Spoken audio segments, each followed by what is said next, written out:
আসসালামু আলাইকুম সবাইকে। পুতুলের পোস্ট দেওয়ার পর থেকেই সবাই আমাকে অনেক অনেক কমেন্ট যে আপু আসলেই কি সত্যি কি না, আসলেই কি এমন হয় কি না। আবার কেউ কেউ তো ভাবতেছে যে আমি মুভি করতেছি, কাহিনী করতেছি। সো তেমন কিছুই না।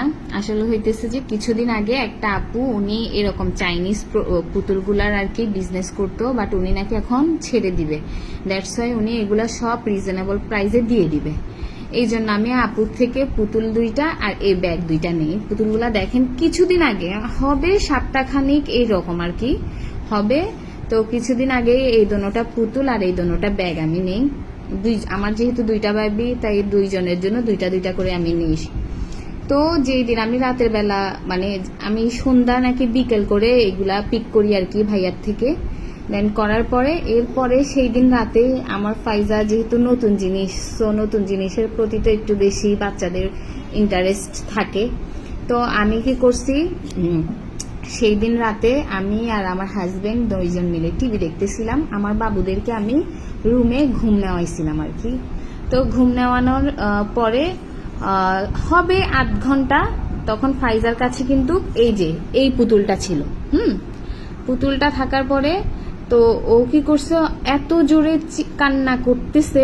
আমি আর আমার হাজবেন্ড দুইজনই রুমে দৌড় দেওয়ার পরে দেখলাম যে ও খুব কান্না করতেছে। এখন ও বলতেছে যে আম্মু আম্মু পুতুলটা আমার থেকে সরাই ফেলো।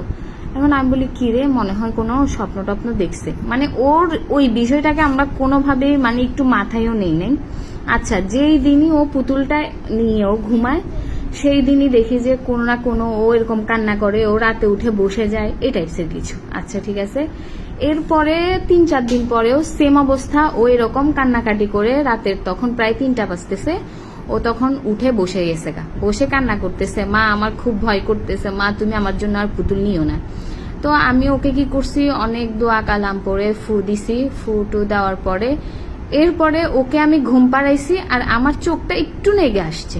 আসার পর দেখলাম যে এই পুতুলটাই, সেম এই পুতুলটাই দেখলাম যে আমার হাতটা ধরে টেনে আমাকে বারান্দার দিকে নিয়ে যাইতেছিল। আমি যখন টান দিছে তখনই আমার বুকটা ধুপ করে উঠে, আমি পুরো ঘুম থেকে লাফাই উঠে আমি দোয়া দুরুস একদম মোবাইলে রুকাইয়া সবকিছু ছেড়ে দিয়ে আমি আর ওই দিন পুরা রাত এক ফোঁটাও ঘুমাইতে পারিনি। আচ্ছা, তো আমি ভাবছি যে এটাও আমার মনের ভুল। তো এটাও, আর এই যে আজকে যে পোস্টটা করছি এটা হচ্ছে গতকালকের রাতের কথা আর কি। গতকাল রাতে এমনি তো আমি ঘুমাইতে পারি নাই, আমার ছোট বাবুটার অনেক বেশি জ্বর ছিল। তো আমার ঘুমটা মানে কি চোখে আসে, তো ও ছোটটা কান্না করে, তো মানে উঠে যেতে হয় আর কি। পরে যখন আমি রাতের বেলা কি করছি, ওই যে তখন প্রায় হবে 3:30 কি 4টা এই টাইমটাই হবে। ওই টাইমে আমার ফাইজা আবার ঘুম থেকে উঠে কান্না করতেছে, মা তোমাকে বলছিলাম না তুমি আমার জন্য আর পুতুল আনবা না, আমি আর পুতুল নিয়ে খেলা করব না, পুতুল আমাকে খামচি দেয়, এরকম কথা বলছে। বলার পরে আমার থেকে মনে হয়েছে যে হয়তো ও টিভি দেখছে, কিছু স্বপ্নে দেখছে, এইরকম কিছু। আমি তখনও এই বিষয়টাকে এতটুকু মাথায় নিই নাই যে একটা পুতুল কি করতে পারে। বাট আসলে মুসলমানদের জন্য যে পুতুলটা কিন্তু এরকম টাইপসের পুতুল থাকলে কিন্তু ওই ঘরে রহমতের ফেরেশতা ঢুকে না।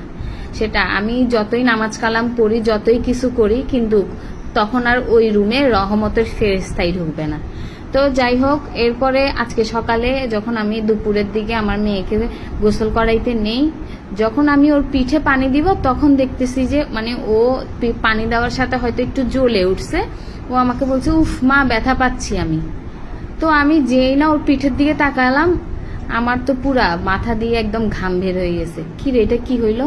তো আমি ওকে জিজ্ঞেস করলাম, মানে তুমি কেউ কি তোমাকে মাইর দিছে? আমার মেয়ে কিন্তু বাসা থেকে কোথাও যায় না, কারোর সাথে খেলাও করে না, হয় টুইবি, হয় ওর ছোট বোনের সাথে খেলা, না হয় বারান্দা, এরকমই, আর কোথাও ও যায় না। তো তারপর আমি ওকে বারবার জিজ্ঞেস করতেছি তুমি কোথাও ব্যথা পাইছো, কোথাও পড়ে গেছো? ও বলে যে না মা, তোমাকে আমি বলছি না, পুতুল আমাকে খামচাই দিছে।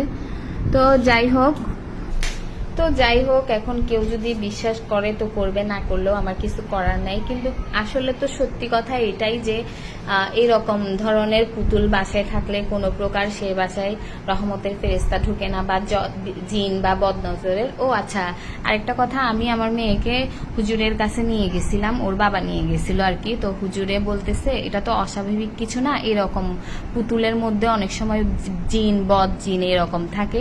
তো পরেও যে হুজুরে কি করছিল, ওকে ফু দিয়ে দিছে, তারপরে রুম বন্ধ হওয়ার জন্য একটা তাবিজ দিছিল, এরপর ওকে পানি পড়া দিছে। পানি পড়াগুলো আমি এই যে এখানে মগের মধ্যে রাখছি পানি পড়াটা। আর এই যে, তো আজকে রাতে আমি ভাবছি যে এখান থেকে একটা পুতুল, যেহেতু আমার এই যে ড্রয়িং রুমে ঢুকতে একটা ক্যামেরা আছে, তো পুতুলটাকে আমি কি করব, ক্যামেরার সামনে রেখে তারপরে কি করব, দেখবো এই পুতুল কিছু করে নাকি। যদিও বা জানি না, আল্লাহ মাফ করুক, এরকম কিছু হয় কিনা। তারপরেও একটা আর কি দেখি যে কিছু হয় নাকি। তো আর যারা বিশ্বাস করতেছেন না, আমার কিছু করার নাই। আর এই পুতুলগুলো আমি আসলে আজকে ফেলে দিতাম, কিন্তু একটা ভাইয়া আমাকে অনেক বেশি রিকোয়েস্ট করতেছে যে ওনাকে আমি পুতুলটা দেওয়ার জন্য। তো ভাবলাম যে পুতুলটা ওনাকেই দিয়ে দিব।